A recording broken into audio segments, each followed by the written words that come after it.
السلام السلام السلام یا نبی السلام علیکم ورحمۃ اللہ وبرکاتہ نحمده ونصلي ونسلم علی رسوله الکریم اما بعد فاعوذ باللہ من الشیطان الرجیم بسم اللہ الرحمن الرحیم والسابقون الاولون من المهاجرین والانصار والذین اتبعوهم بإحسان رضی اللہ عنهم ورضوا عنه ذلك الفوز العظیم صدق اللہ مولانا العظیم وبلغنا رسوله النبی الامین المکین الکریم ونحن على ذلك لمن الشاهدین والشاکرین والمطمئنین والحمد للہ رب العالمین۔ آئیے نہایت ہی ادب و احترام کے ساتھ ساری کائنات کے رہبر عقیدت میرے اور آپ کے پیارے آقا جناب احمدی مجتبیٰ حضرت محمد مصطفیٰ صلی اللہ تعالی علیہ وسلم کی بارگاہ گوہر ناز میں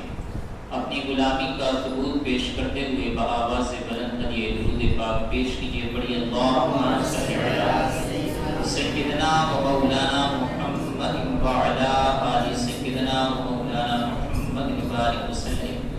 صلاۃ و سلام علیک یا رسول اللہ صلی اللہ تعالی علیہ وسلم۔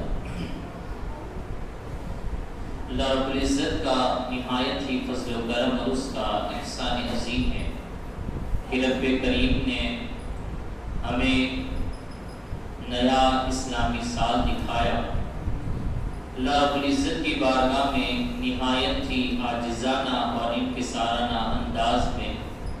آقا رحمت صلی اللہ تعالی علیہ وسلم کی رحمتوں کا واسطہ دے کر یہ دعا کرتے ہیں کہ اللہ رب العزت آنے والے پورے سال کو ہمارے لیے خوشیوں کا سبب بنائے۔ اللہ رب العزت ہمیں اس میں ایمان کی حفاظت کے ساتھ خوشیاں عطا فرمائے۔ اللہ رب العزت ہمیں نیک کام کرنے کی توفیق عطا فرمائے، اعمال صالحہ کرنے کی توفیق عطا فرمائے، برے کاموں سے اللہ رب العزت ہماری حفاظت فرمائے اور اللہ رب العزت ہمارے پچھلے گناہوں کو معاف فرمائے اور آنے والے سال میں ہمیں ہمارے نامہ اعمال میں نیکیاں پیش کرنے والا اللہ رب العزت ہمیں اس کی بھی توفیق عطا فرمائے۔ رب کریم ہماری مصیبتوں، بیماریوں، آفتوں، بلاؤں، تکلیفوں، ان تمام چیزوں کو دور فرمائے اور اللہ رب العزت آنے والے سال کو ہمارے لیے خوشحالی کا سبب بنائے۔ آج ہم یہ پہلی محرم الحرام کی رات ہیں اور اس کے اندر جس طریقے سے کہ ہمارا پچھلے کئی سالوں سے اور اہل سنت والجماعت کا کئی صدیوں سے یہ معمول ہے کہ ہم محرم الحرام کے پہلے عشرے کے اندر امام عالی مقام امام حسین رضی اللہ تعالی عنہ کی یاد کو مناتے ہیں اور اسی طریقے سے ہر سنی پہلی محرم الحرام سے لے کر 10 محرم الحرام تک امام عالی مقام کا تذکرہ کرتا ہے۔ اور یہ تذکرہ صرف ابھی ہی نہیں کہ کچھ لوگ یہ سمجھتے ہو کہ یہ 100 سال یہ 150 سال کی یہ پرانی باتیں ہیں اور بدعتیں ان لوگوں نے اپنے اپنے حساب سے رائز کر لی ہیں کہ ان لوگوں نے اپنے اپنے حساب سے اس طریقے سے نئے نئے کام کرنا شروع کر دیے ہیں۔ حالانکہ امام عالی مقام کا تذکرہ یہ امام الانبیاء نے اپنے زمانے میں فرمایا تھا۔ جب حضرت امام عالی مقام پیدا ہوئے تھے اسی وقت سے حضرت امام عالی مقام امام حسین رضی اللہ تعالیٰ عنہ کے تذکرے یہ وہیں سے شروع ہو چکے تھے، بلکہ اگر اس سے بھی آگے چل کر جو ایک روایت ہم ہر سال کو سماعت کرتے ہی ہے کہ جب امام عالی مقام کے سر کو یہ یزیدی لوگ لے کر جا رہے تھے تو ایک گرجا کی دیوار پر ایک شعر لکھا ہوا تھا اور اس جب پادری سے پوچھا کہ یہ شعر جو امام عالی مقام کے تعلق سے ہیں یہ شعر کس نے لکھا، تو اس پادری نے کہا تھا کہ میں تو نہیں جانتا کہ یہ کس نے لکھا ہے، لیکن آباء و اجداد سے سنتا آ رہا ہوں کہ تمہارے نبی یعنی آخر الزمان کی پیدائش سے 500 سال پہلے سے یہ شعر لکھا ہوا ہے۔ تو گویا کہ امام عالی مقام کا تذکرہ یہ کوئی آج کی نئی سنی بات نہیں ہے، بلکہ امام عالی مقام کا تذکرہ یہ صدیوں سے چلا آ رہا ہے، اور انشاءاللہ حق پرست لوگ اور سنی حضرات اسے مناتے ہیں، اور امام عالی مقام کے تذکرے کو نہیں، ہم تو تمام اہل بیت کے تذکرے کو مناتے ہیں، ہم تمام اہل بیت کی یادیں مناتے ہیں، اسی طریقے سے تمام صحابہ کی بھی یادیں مناتے ہیں۔ آج انشاءاللہ العزیز ہم پہلی محرم الحرام کو صحابہ کرام کے تعلق سے کچھ باتوں کو سماعت کریں گے، اس لیے کہ میں نے، آپ لوگ اگر جانتے ہو تو میں نے جمعۃ المبارکہ میں بھی اس بات کو واضح کیا تھا کہ اہل سنت والجماعت یہ صرف کسی ایک رسی کو نہیں پکڑے ہوئے ہیں۔ اللہ کے رسول صلی اللہ تعالیٰ علیہ وسلم نے سنیوں کے ہاتھوں میں 2 رسیاں تھمائی ہیں، ایک رسی صحابہ کرام کی ہے اور دوسری رسی اپنے اہل بیت اطہار کی ہے، اور سنی ان دونوں رسیوں کو مضبوطی سے تھامے ہوئے ہیں، نہ اس رسی کو ڈھیلا کرتے ہیں نہ اس رسی کو چھوڑتے ہیں، بلکہ ان دونوں رسیوں کو سنیوں نے مضبوطی سے پکڑا ہے، اور وہ جو دونوں کو مضبوطی سے پکڑے رکھے اسی کا نام سنی ہے۔ یہ نہیں کہ ایک طرف کی محبت میں گر جائے تو دوسری کو بھول جائے، اور صحابہ کرام کی محبت میں آئے تو اہل بیت اطہار کو بھول جائے، کیونکہ وقت کے دور پرفتن دور کے اندر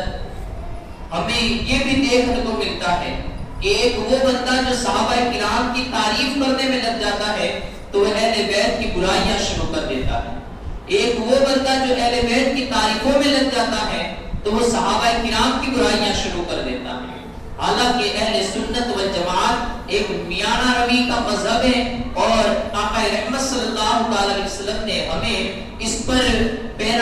ثابت قدمی کے تمام اصول بتا دیے کہ تمہیں اہل سنت والجماعت پر کس طریقے سے قائم رہنا ہے۔ اگر تمہیں قائم رہنا چاہتے ہو تو میرے صحابہ کرام کے نقش قدم پر بھی چلنا ہوگا، میرے اہل بیت اطہار کی محبت کو بھی اپنے دل میں اتارنی ہوگی، تمہیں دونوں طرف کو دیکھتے ہوئے اور دونوں کے دامن کو پکڑتے ہوئے اپنی زندگی کو گزارنا ہے۔ لیکن ہوتا یہ ہے کہ ایک بندہ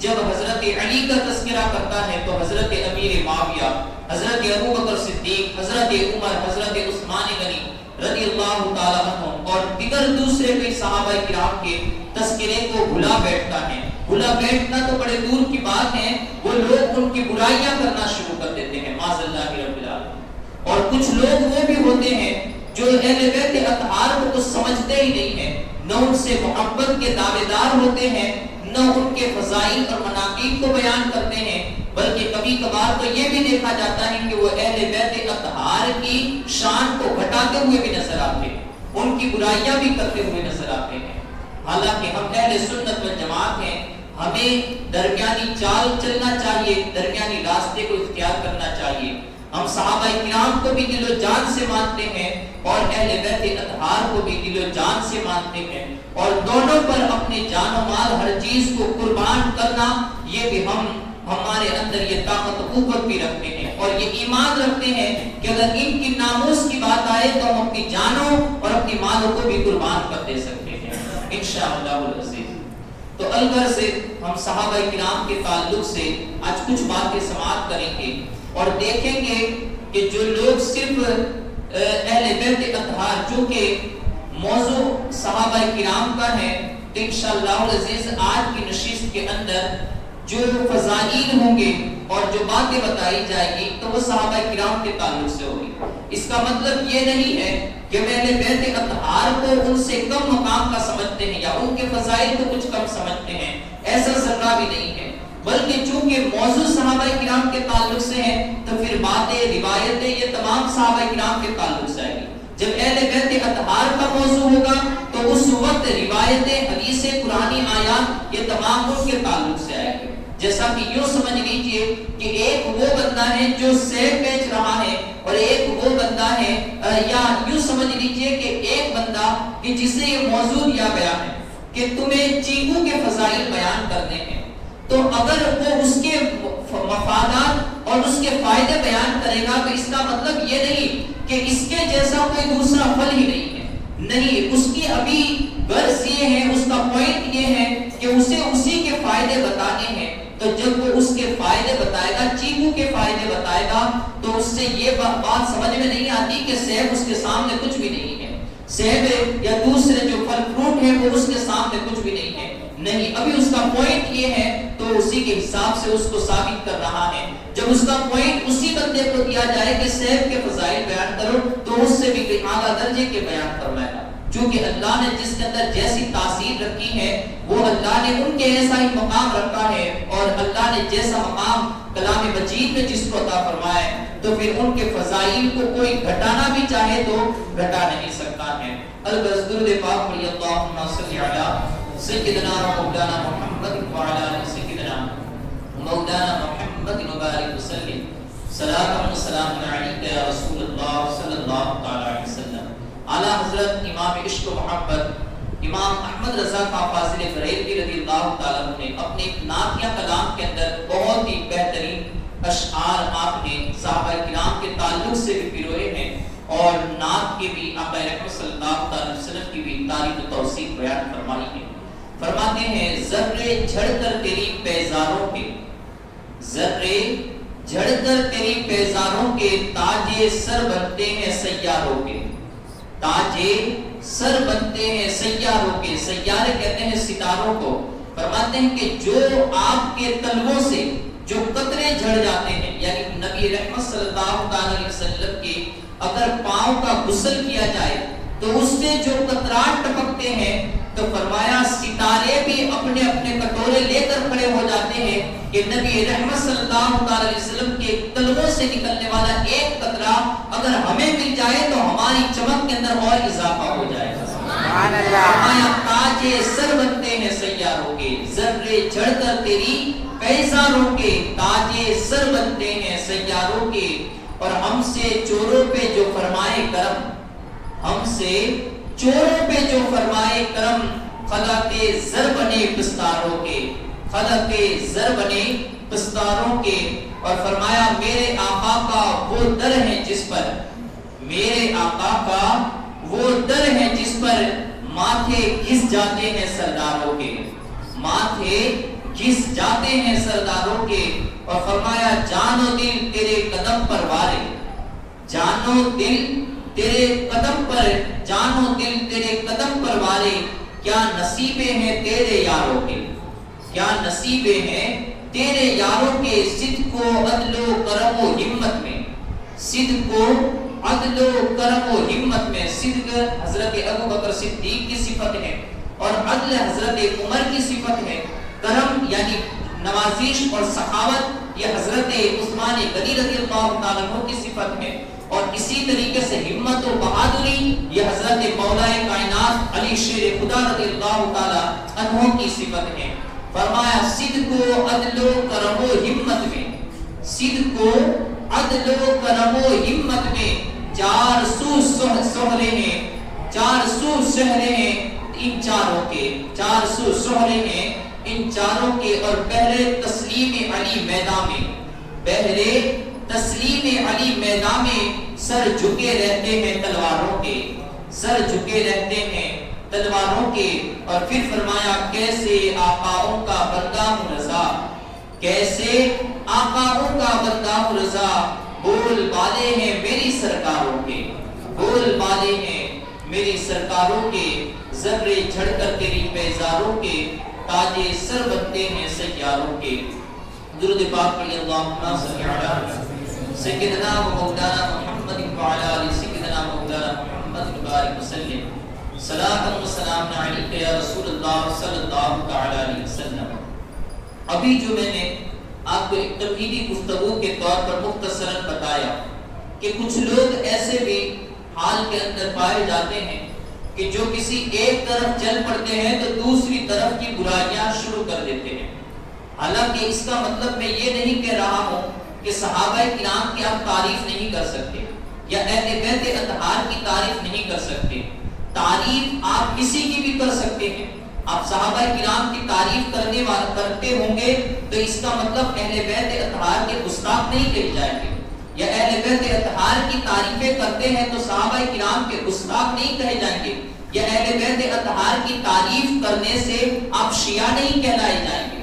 بلکہ اہل بیت اطہار کی تعریف کے ساتھ اگر تم نے ابو بکر عمر عثمان کو یہ گالیاں دی تو آپ شیعہ کہلائیں گے، اگر صحابہ کرام میں سے کسی ادنا صحابی کی بھی آپ نے برائی کی تو آپ شیعہ اور رافضی، بلکہ شیعہ رافضی تو کیا آپ جہنمی کہلائیں گے، کیونکہ صحابہ کرام کا مقام اور منصب یہ رب کریم نے اپنے کلام مجید میں بیان فرمایا ہے۔ اللہ رب العزت نے کلام مجید میں بے شمار آیتوں کے اندر اپنے محبوب کے یاروں کے فضائل بیان فرمائے ہیں، ان کے مناقب بیان فرمائے ہیں، ان کی شانیں بیان فرمائی ہیں، ان کے مراتب اور جنت میں جو انہیں اعلیٰ درجات ملنے ہیں ان کے قصے کو بیان فرمائے ہیں۔ لیکن کچھ لوگ ایسے ہیں جو اپنی کم عقلی کی بنیاد پر اتنے بڑے مقام والوں کے، اتنے بڑے عہدے والوں کے، اور جن کے قدموں کے نیچے چپکنے والی مٹی تک آج کا بڑے سے بڑا علم والا بھی وہاں تک نہیں پہنچ سکتا، وہ لوگ ان کے بارے میں بھی ایسے ایسے گندے عقائد اور ایسے ایسے گندے نظریات اپنی کتابوں میں لکھ چکے ہیں اور اپنی زبانوں سے بکتے جا رہے ہیں کہ معاذ اللہ رب العالمین ہم اسے سن بھی نہیں سکتے ہیں۔ میں ایک دو کو صرف پہچان کے لیے، چونکہ وقت کے اندر پرفتن دور کے اندر اس طریقے کے حالات بن چکے ہیں، آپ دیکھیے لوگ اس طریقے سے سازشیں اور چالاکیاں کر رہے ہیں کہ پچھلے وقت کے اندر جب اللہ کے نام کو لے کر لوگ رسول پاک صلی اللہ علیہ وسلم اولیاء کرام اور انبیاء کرام سے لوگوں کو بھٹکا رہے تھے اور توحید کے نام پر رسالت کی گستاخیاں کر رہے تھے، اللہ وحدہ لا شریک کی تعلیم دے کر اور ان کی اللہ کی تبلیغ، اللہ کے دین کی تبلیغ کے نام پر لوگوں کے دلوں کے اندر سے نبی رحمت صلی اللہ علیہ وسلم کی محبت نکالی جا رہی تھی۔ تو ایک وقت وہ تھا کہ جہاں پر توحید کو لے کر اس کے دامن میں رسالت کی گستاخیاں کی گئی اور رسالت کو پس پشت ڈال دیا گیا اور معاذ اللہ رب العالمین رسالت کے جو مقام اور منصب ہے اس کو گھٹانے کی کوشش سے کی گئی۔ تو اسی طریقے سے آج کے زمانے کے اندر اہل بیت اطہار کی تعریف و توصیف کے دامن کے اندر کچھ لوگوں نے صحابہ کرام کی بھی گستاخیاں کرنا شروع کر دی ہیں، کچھ لوگوں نے اہل بیت اطہار کی محبت کے لوگوں کو سبق پڑھا کر ابو بکر و عمر کی بغض کے بھی سبق پڑھانے شروع کر دیے ہیں اور ان کی محبتوں کو بھی سادہ لوگوں کے دلوں کے اندر سے نکالنا شروع کر دیا ہے۔ لیکن اس پرفتن دور کے اندر ہمارے بزرگوں نے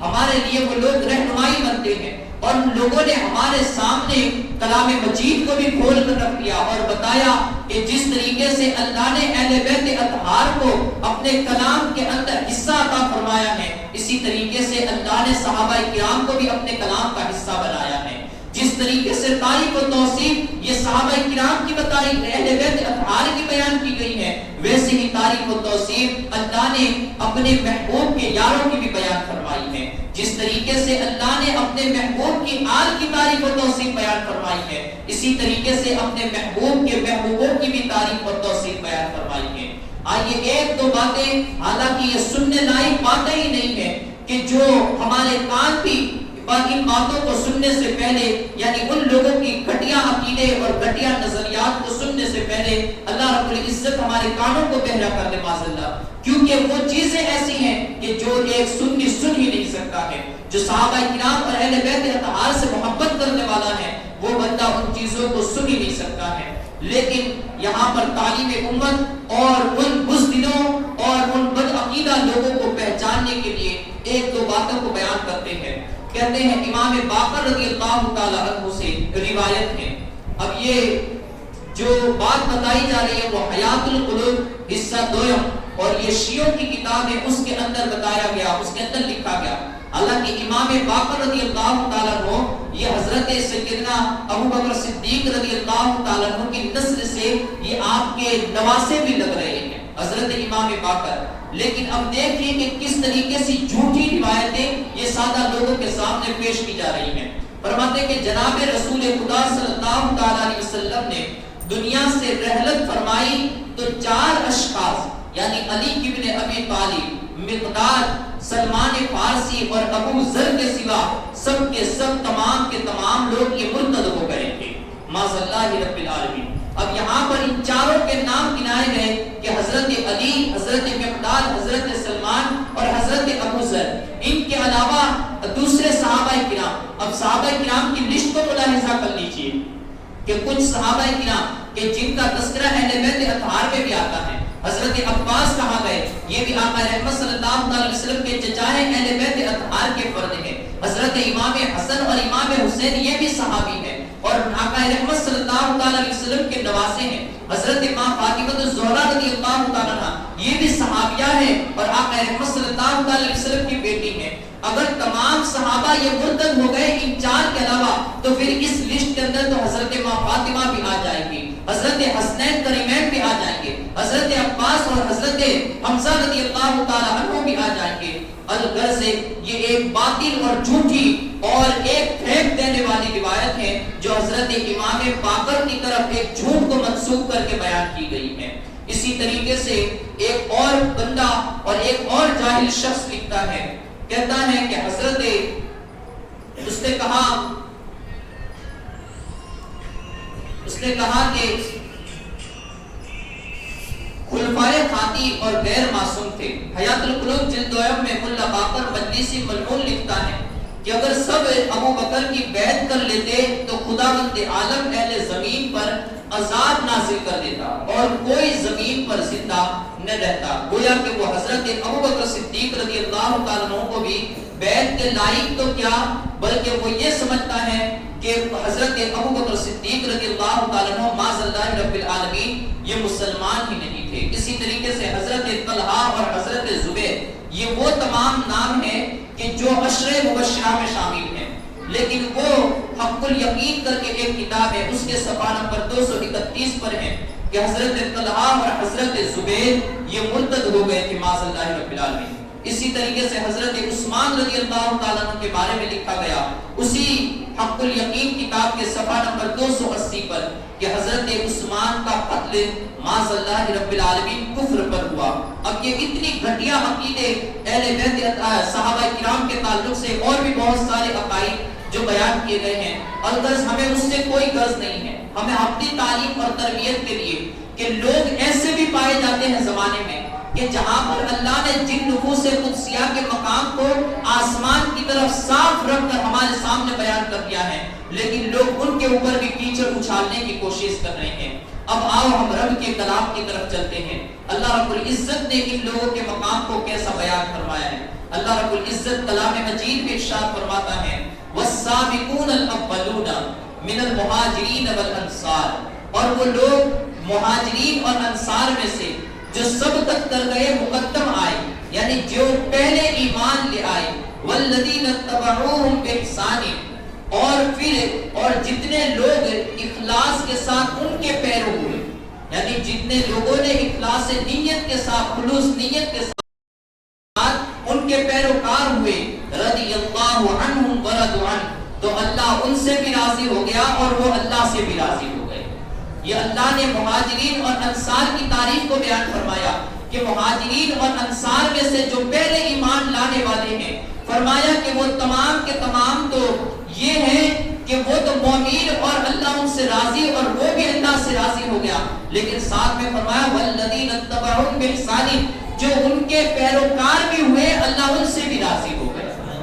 یعنی یہاں پر یہ بیان کیا گیا کہ جو حضرت ابو بکر کے پیروکار ہوئے اللہ ان سے بھی راضی ہو گیا, جو حضرت عمر رضی اللہ تعالیٰ عنہ کی اتباع کرنے والے ہوئے اللہ ان سے بھی راضی ہو گیا, جو حضرت عثمان کے پیروکار ہوئے اللہ ان سے بھی راضی ہو گیا, جو حضرت مولا کائنات علی شیر خدا رضی اللہ تعالیٰ عنہ کے پیروکار ہوئے اللہ ان سے بھی راضی ہو گیا. اور صرف راضی نہیں بلکہ اللہ نے ان کے مقام کو بھی دنیا میں بیان فرمایا. فرمایا وَأَعَدَّ لَهُمْ جَنَّاتٍ تَجْرِي تَحْتَهَا الْأَنْهَارُ خَالِدِينَ فِيهَا أَبَدًا,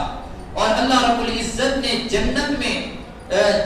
میں ان کے لیے ایسی جنتیں تیار کر رکھی ہیں کہ ان کے نیچے نہریں جاری ہیں. ایسی جنتیں اور ایسے باغیچے اللہ رب العزت نے ان جنتیوں کے لیے اور اپنے محبوب کے یاروں کے لیے تیار کر رکھی ہیں کہ جن کے نیچے نہریں جاری ہوگی. اور خالدین فیہا ابدا, فرمایا کہ وہ لوگ اس میں چند منٹوں کے لیے نہیں رکیں گے بلکہ فرمایا اس میں ہمیشہ ہمیشہ کے لیے رکیں گے. اب جب وہاں داخل ہو جائیں گے ان مقامات پر تو پھر انہیں واپس پلٹنا بھی نہیں ہے. فرمایا ذالک الفوز العظیم, بلکہ وہ لوگ وہ ہیں کہ ذالک الفوز العظیم, اس میں ہمیشہ